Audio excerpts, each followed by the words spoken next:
Hello everyone, स्वागत है आपका दृष्टि बीपीएससी एंड जेपीएससी की इस नई सीरीज में जिसका नाम है प्रीलिम्स बूस्टर सीरीज, जिसमें आपकी 72वीं बीपीएससी की प्रिपरेशन के लिए हम कुछ खास क्रक्स के रूप में कुछ विषयों को, कुछ टॉपिक्स को लेकर आए हैं जो आपकी परीक्षा की तैयारी के लिहाज से बेहद महत्वपूर्ण, बेहद इंपॉर्टेंट हो सकते हैं। और आज के इस वीडियो में हम चर्चा करने वाले हैं प्रमुख सामाजिक सुधार अधिनियमों के बारे में और स्वतंत्रता सेनानी और उनसे जुड़े हुए प्रमुख नारों के बारे में। अब सबसे पहले सवाल उठता है कि सामाजिक सुधार अधिनियम है क्या। दरअसल ब्रिटिश काल के समय भारतीय समाज में कुछ कुरीतियां मौजूद थीं। तो सामाजिक सुधार अधिनियम ऐसे कानून थे जिनके जरिए भारतीय समाज की कुरीतियों को खत्म करने का प्रयास किया गया और इन्हीं कानूनों को सामाजिक सुधार अधिनियम कहा जाता है।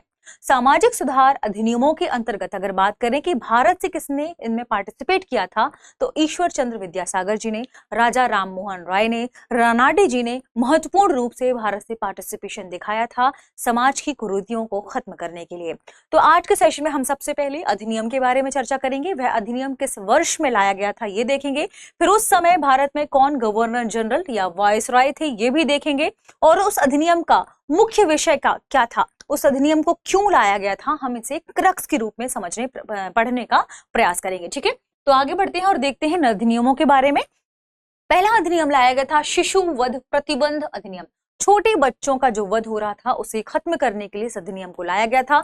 दो बार यह अधिनियम लाया गया। पहला लाया गया 1795 में, उस समय भारत में थे सर जॉन शोर, तो इनकी समय में लाया गया था। और दूसरी बार यह अधिनियम लाया गया था 1804 में, और उस समय भारत में गवर्नर जनरल वायसराय की बात करें तो मौजूद थे लॉर्ड वेलेजली। तो 1804 में लॉर्ड वेलेजली के समय लाया गया था।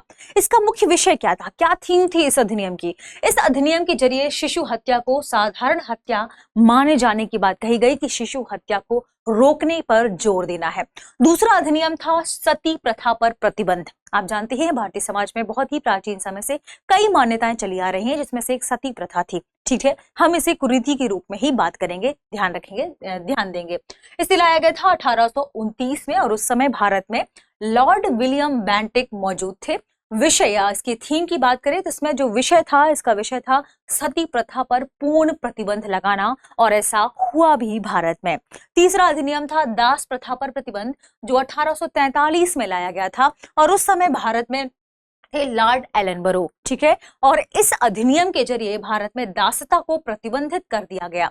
अगला अधिनियम था विधवा पुनर्विवाह अधिनियम, जिसे 1856 में लाया गया, और उस समय भारत में प्रमुख रूप से मौजूद थे लॉर्ड कैनिंग, और इसके जरिए भारतीय समाज में विधवा पुनर्विवाह की अनुमति दी गई। ठीक है, पांचवा अधिनियम देखें तो पांचवा अधिनियम है civil marriage act. Civil marriage act को लाया गया 1872 में, और उस समय भारत में लॉर्ड नॉर्थब्रुक मौजूद थे, तो नॉर्थब्रुक के समय लाया गया था, ध्यान रखिएगा। और इस अधिनियम का जो मुख्य विषय वो क्या था, लड़कियों के विवाह की निम्नतम आयु को 14 वर्ष निर्धारित किया गया, और लड़कों के विवाह की निम्नतम आयु को 18 वर्ष निर्धारित कर दिया गया इस अधिनियम के द्वारा। फिर अगला अधिनियम आता है सम्मति आयोग अधिनियम 1891। इस समय मौजूद थे लॉर्ड लैंसडाउन, और इन्होंने इस अधिनियम के जरिए लड़की के लिए विवाह योग्य आयु 12 वर्ष निर्धारित कर दी, यानी क्या कर दिया, इस आयु को कम कर दिया। ठीक है, अगला अधिनियम आता है शारदा अधिनियम 1929, जो लॉर्ड इरविन के समय लाया गया था, और इसमें लड़की के लिए विवाह योग्य आयु 14 वर्ष निर्धारित कर दी गई, और लड़कों के लिए यानी मेल के लिए यह 18 वर्ष 18 ईयर पुनः से निर्धारित कर दी गई। फिर इसके बाद अधिनियम आता है हिंदू महिला संपत्ति अधिनियम 1937 में। हिंदू महिला संपत्ति अधिनियम 1937 लाया जाता है, किसके समय में, लॉर्ड लिनलिथगो के समय में, लॉर्ड लिनलिथगो के समय में। और इस अधिनियम में जो विषय की बात करें तो इसमें था हिंदू महिलाओं को संपत्ति का अधिकार देना। तो उस समय हिंदू महिलाओं को संपत्ति का जो अधिकार दिया गया वो कब दिया गया, 1937 में दिया गया। अब हम, चूंकि ये प्रमुख अधिनियम थे जिन्हें हमने देखा कब लाया गया, हमने ये चर्चा में शामिल किया। अब हम जो भारतीय स्वतंत्रता सेनानी थे, उनसे संबंधित नारे थे, उनके बारे में देखते हैं। भारतीय स्वतंत्रता सेनानियों के प्रमुख नारे, पहला नारा है भारत छोड़ो करो या मरो। दो नारे हैं, भारत छोड़ो करो या मरो। किसका नारा था, महात्मा गांधी का। अगला है स्वराज हमारा जन्म सिद्ध अधिकार है। ये नारा किसका है? बाल गंगाधर तिलक का। साइमन कमीशन वापस जाओ, यह नारा है लाला लाजपत राय का। सरफरोशी की तमन्ना अब हमारे दिल में है, यह नारा है राम प्रसाद बिस्मिल का।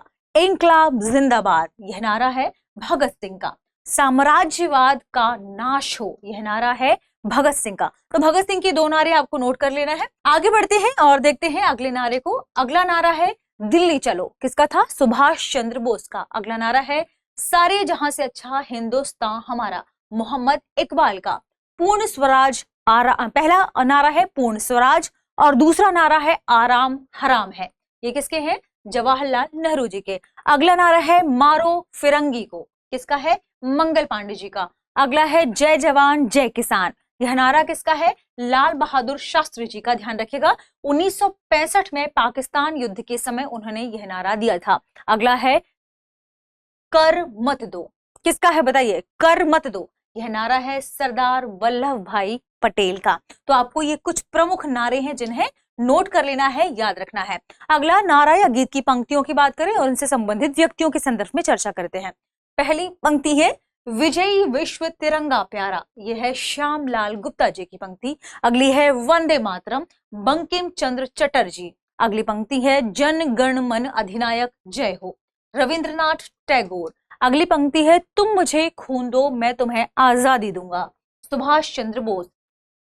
अगली जो पंक्ति है आप कह सकते हैं स्टेटमेंट है, वो है who lives if India dies, Jawaharlal Nehru. ठीक है, जवाहरलाल नेहरू। तो नोट कर लीजिएगा, ये कुछ प्रमुख पंक्तियां गीत थी जो हमने देखा, चर्चा में शामिल किया और इनसे प्रश्न अक्सर पूछा जाता है और बीपीएससी की प्रारंभिक परीक्षा में ये प्रमुख सेगमेंट में से एक है, इसलिए हमने इन्हें कम समय में कम शब्दों के साथ समझने का प्रयास किया है।